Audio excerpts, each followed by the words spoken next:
Hello Straw Hat Crew. So இன்றைக்கி நம்ம எங்கே இருக்கோம்னு பார்த்தீங்கன்னா வெள்ளூரில் எங்கள் சித்தி வீட்டில் இருக்கோம். ஸோ இன்றைக்கி கிளைமேட் நல்லா இருந்தது. அண்ட் திஸ் இஸ் மை சித்தப்பா காடி.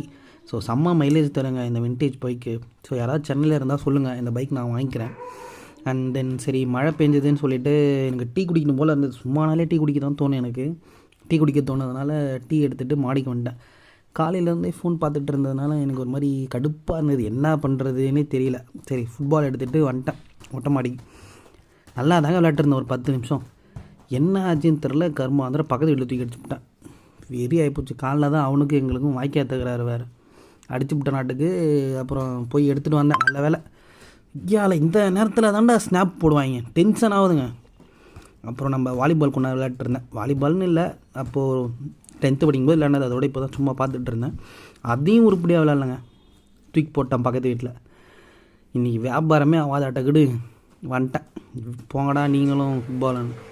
அப்படியே கொஞ்ச நேரம் அக்வாரியம்னா மீன் தொட்டி எங்கள் வீட்டில் இருந்தது. அதில் கொஞ்ச நேரம் உட்காந்து பார்த்துட்டு இருந்தேன். எனக்கு அந்த பெரிய மீன் ரொம்ப பிடிங்க. கிட்டத்தட்ட 1.5 வருஷத்துக்கு மேலே நான் பார்த்துட்ருக்கேன். அந்த பெரிய மீன் இருக்குது. பெரிய மீன்னா சின்னதுலேருந்து வளர்ந்துட்டுருக்கு. இவர் தான் நம்ம ஃபைட்ரு. பாவம் ஃபைட் பண்ணுறது தான் கூட யாரும் இல்லை, சிங்கிளாக என்ன மாதிரி சுற்றிட்டுருக்காரு. உள்ளே வேறு இந்த பாதாம் இலையை போட்டு விட்டாருங்க, கலரும் மாறிடுச்சு. பாவம் அழகாகவே தெரியலங்க எனக்கு. Please like and subscribe.